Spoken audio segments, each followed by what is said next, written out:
खुदावंद के अजीम जलाली और बाबरकत नाम में आप सबको सलाम।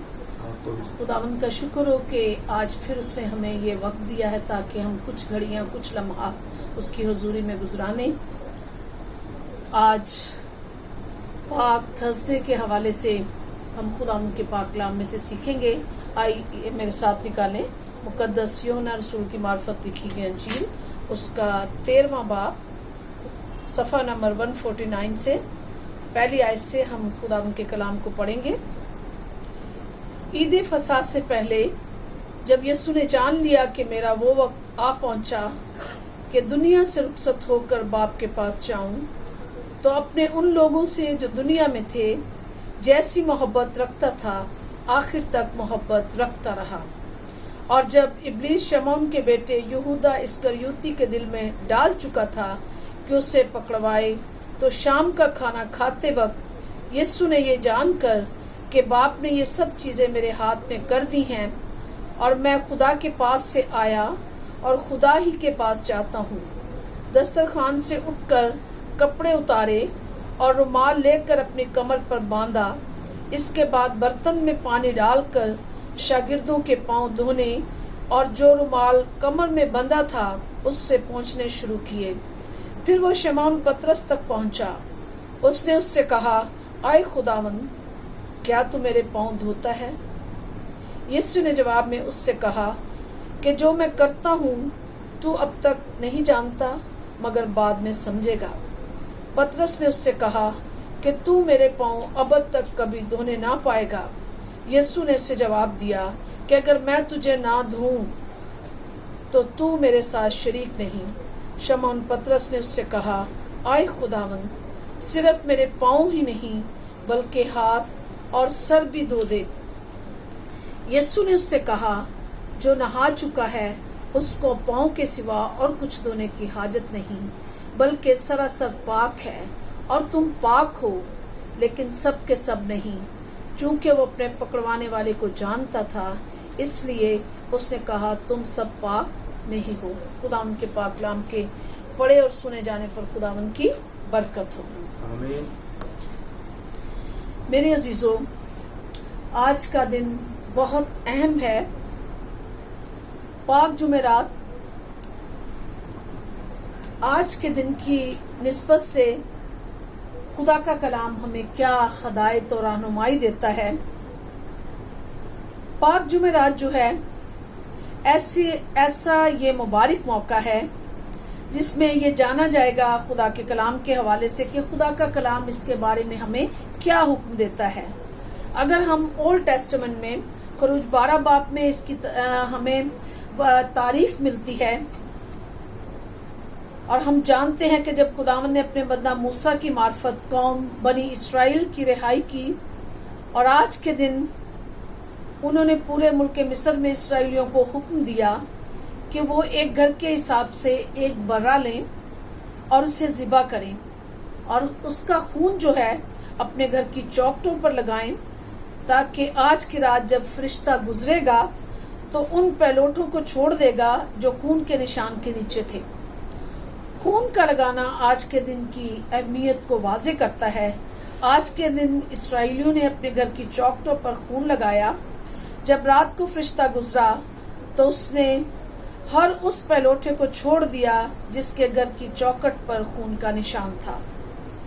यहाँ जरूर एक बात कहना चाहूंगी, सवाल ये नहीं है कि इस घर में कौन रहता था या कौन रहता है, बल्कि सवाल ये है कि इस घर की चौखट पर खून का निशान है या नहीं है। फरिश्ता ने ये नहीं सोच रहा कि इस घर की रजिस्ट्रेशन किस नाम से हुई है, इस घर में मिस्री रहते हैं या इसराइली या कौन से मजहब के या कौन से खानदान से ताल्लुक रखने वाले लोग हैं, बल्कि फरिश्ता एक ही बात पर फोकस कर रहा है, जिस घर की चौखट पर खून का निशान है उसके पहलोठे को नहीं मारता और बाकी तमाम पहलोठों को मारता है। आज की रात ऐसा ही हुआ। खुदावंद ने उसी रात अपने तमाम लोगों को मुल्क मिस्र से निकाला और मौदा मुल्क तक सफर जारी कर दिया। ये उसका बैकग्राउंड है। मेरे अजीजों, آج کا دن مسیحی لوگ کیسے سیلیبریٹ کرتے ہیں اور کیوں مناتے ہیں، اس کو جاننا از حد ضروری ہے۔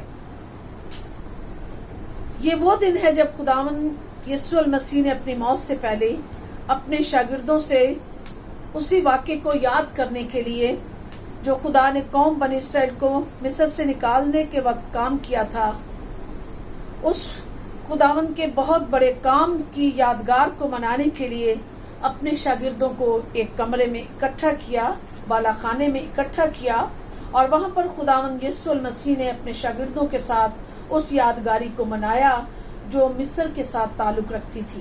اور یہاں پر بھی دیکھیں ایک کامن اور اہم چیز ہے، مصر میں بھی خون کے ساتھ نسبت ہے، اور یہاں پر بھی خداوند یسوع مسیح نے ایک برے کے خون کی بات کی ہے، لیکن یہاں وہ اپنے آپ کو برے کے طور پر پیش کر رہے ہیں کہ اس وقت قوم بنی اسرائیل کو بچانے کے لیے خدا نے ہر گھر کے حساب سے ایک برا لینے کو کہا تھا۔ اب خداوند یسوع نے کہا کہ آج کے بعد برے کا خون نہیں بلکہ اپنا ہی خون گوشت کھانے کو دے رہا ہوں۔ میرے عزیزو، آج کے دن عید فصح کو عشائر ربانی کا نام ملا، اور بہت سارے لوگ ہم دیکھتے ہیں کہ بکروں اور بچڑوں کی قربانی کرتے ہیں، لیکن میرے خداوند نے میرے اور آپ کے لیے ہی ایک ہی بار وہ کام کر دیا، اور آج اس نے ہمیں اپنے لہو سے خرید لیا۔ اور خداوند کا بندہ شاعر جو ہے بڑا خوبصورت بیان کرتا ہے، پینا زہر غموں کا کتنا مشکل ہے، انسانوں میں رہنا کتنا مشکل ہے، سولی پر جان دے دینا آسان سے ہی، جان دے کر جی اٹھنا کتنا مشکل ہے۔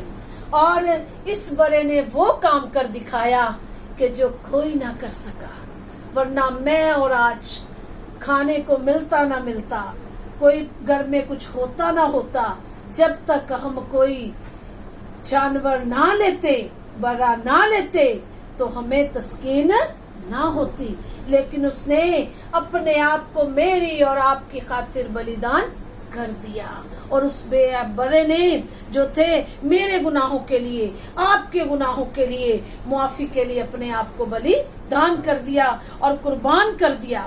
اور میرے عزیزو، یہ کسی بکرے یا بچڑے کے وسیلہ سے ممکن ہی نہیں تھا کہ سارے گناہوں کا کفارہ دیا جاتا، لیکن گناہوں کی معافی کے لیے لازم ہے کہ خون بہایا جائے۔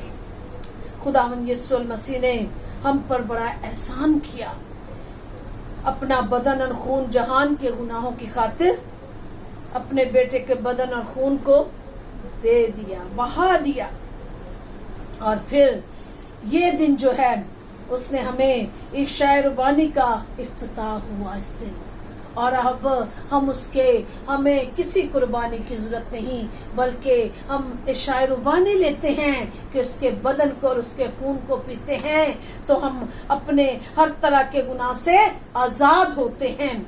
اور یسوع المسیح نے عید فصح کو عشائر ربانی میں بدل دیا، یعنی شریعت کو فضل میں بدل دیا۔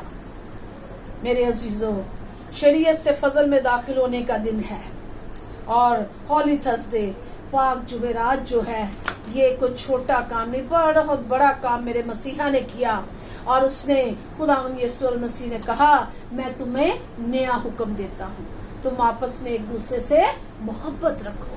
اور پھر محبت کی خاطر خدا نے دنیا سے ایسی محبت رکھی کہ اس نے اپنا اکلوتا بیٹا بخش دیا، اب جو کوئی اس پہ ایمان لائے ہلاک نہ ہو بلکہ ہمیشہ کی زندگی پائے۔ یہی وجہ ہے کہ اب ہم جو مسیحی لوگ ہیں ہمیں کسی قربانی کی ضرورت نہیں ہے، کیونکہ ہمارے لیے ہمارا بے برا جو ہے ایک ہی بار قربان ہو گیا، اور ہم اس یادگار کو کبھی بھی بھول نہیں سکتے، اور اس کے عوض ہم اس کو کیا دے سکتے ہیں؟ اپنا آپ، اپنے قدموں کو اس کی طرح بڑھائیں۔ وہ انتظار میں ہے اور وہ کہتا ہے تھکے ماندے اور بوجھ سے لدے ہوئے لوگوں، سب میرے پاس آؤ، میں تمہیں آرام دوں گا۔ खुदावन मुझे और आपको इस कलाम के वसीला से बरकत दे और फजल दे कि जो उसने हम पे फजल कर दिया है हम उसमें कायम हो सके। आमीन।